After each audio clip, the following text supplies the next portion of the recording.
Ada politikus PDIP minta Nasdem bersikap, keluar kabinet atau tegur Anies. Namun sebelum lanjut tulislah nama bakal Capres 2024 favoritmu di kolom komentar yang tersedia. Untuk mendukung berkembangnya channel ini tekan tombol subscribe, like, komen dan share. Kepala Badiklatda PDI Perjuangan DKI Jakarta Gilbert Simanjuntak meminta Nasdem menunjukkan sikap politik yang jelas. Bagaimanapun Gilbert menilai Nasdem harus memilih antara keluar dari Kabinet Indonesia Maju atau menegur Anies Baswedan yang saat ini didukung jadi calon presiden itu. Dan awalnya, ia menyinggung keputusan Nasdem memecat Zulfan Lindan, karena menyebut Anies Baswedan sebagai antitesis Jokowi. Namun Nasdem mengambil sikap memecat yang bersangkutan walaupun salah satu deklarator berdirinya Nasdem sebagai partai. Dan pernyataan Nasdem itu tetap mendukung dan mengawal pemerintahan saat ini hingga berakhir di 2024. Saat Anies mengkritik pemerintah soal panjang jalan dengan data yang salah, Nasdem pun hanya diam dan tidak mengeluarkan pernyataan mendukung pemerintah.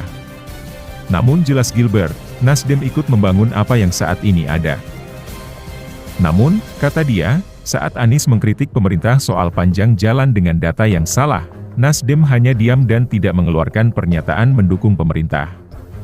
Padahal, menurut Gilbert, Nasdem ikut membangun apa yang saat ini ada. Dan Anies melihat soal kesinambungan pembangunan bukan isu dalam pemilu 2024, namun Nasdem ada dalam kabinet saat ini dan ikut membangun apa yang ada. Dan anggota DPRD DKI ini, sikap inkonsisten Nasdem itu sangat tidak etis.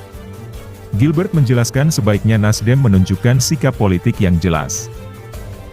Jika lebih baik keluar dari kabinet, atau menegur Anies sebagai bukti masih mendukung mengawal pemerintah saat ini. Dan Anies sendiri bukanlah kader Nasdem. Berada di kabinet tetapi sikapnya Nasdem terlihat oposisi tidaklah dewasa secara politik. Dan Nasdem, bersama PKS dan Demokrat telah menjelaskan mendukung Anies sebagai calon presiden di 2024. Saat berpidato di acara Milad ke-21 PKS beberapa waktu lalu, namun Anies sempat mengkritik soal pembangunan jalan tol yang dilakukan pemerintah. Dan Anies membandingkan pembangunan jalan era Presiden SBY dengan Presiden Joko Widodo.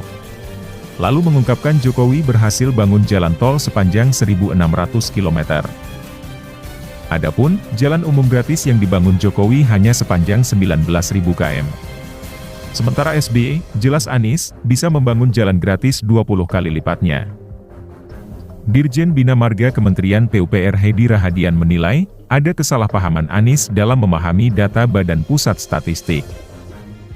Lalu Hedi menerangkan BPS menampilkan data berdasarkan status jalan, bukan pembangunan jalan baru. Misalnya jalan nasional yang bertambah ribuan kilometer, berasal dari perubahan status jalan dari jalan provinsi.